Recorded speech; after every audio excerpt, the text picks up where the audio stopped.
As we all know, when the Afghan government collapsed, when U.S. troops pulled out, the Taliban rolled into Kabul. There was panic here. There was a scramble, a mad rush to get to the airport, and a rush to get out American citizens and people who worked with the United States. But also, many, many people in this country just started rushing to the airport, and we saw all those violent and chaotic scenes.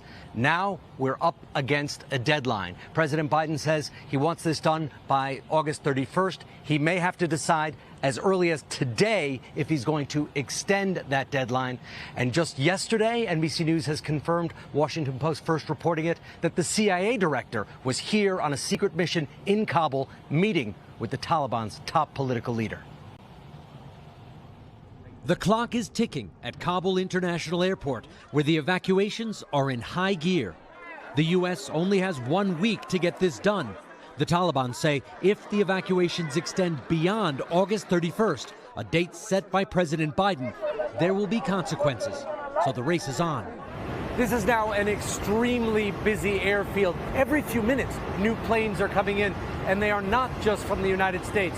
We've seen them from the UK, Qatar, Australia, civilian aircraft. This is a truly global airlift. Finally, it's also orderly. We watched a Qatari Air Force plane bound for Doha being loaded. No pushing, no cutting, bags searched, security with a gentle touch. Candy for the kids, highs to the camera. The Taliban are helping make it go smoothly by providing security outside the airport. But will it be done in time? Maybe. Perhaps, but it will be extremely difficult to fly out the remaining Afghans and the several thousand U.S. and foreign troops brought in to protect the evacuation in just 7 days. So we've just left Kabul airport, and you go through the American checkpoint, and then you're handed over to what looks like another American checkpoint. You see American uniforms, you see soldiers in flak jackets, eye protection, new weapons, M4s, perfect condition. They know how to carry them, but they're not American soldiers. They're the Taliban. And the Taliban are undisputedly in charge. They're on almost every corner in Kabul now. They weren't hostile to us or anyone we saw, as they patrol in pickups with the white Taliban flag. The old tricolored Afghan flags still fly. The Taliban haven't taken them down. They say they want to be inclusive, and so far the capital is calm. Even the old traffic cops from the fallen government backed by the United States have returned to work. The Taliban move among them, and they are giving the orders.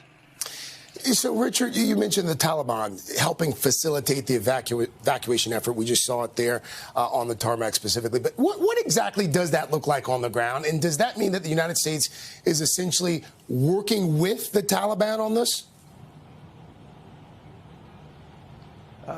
Yes, they are. We saw it yesterday, or we didn't see, we just reported about this meeting that happened with the CIA director and Mullah Baradar, their political chief. That's a degree of coordination. And then I saw an extraordinary scene. So I came out of the airport this morning heading into downtown Kabul.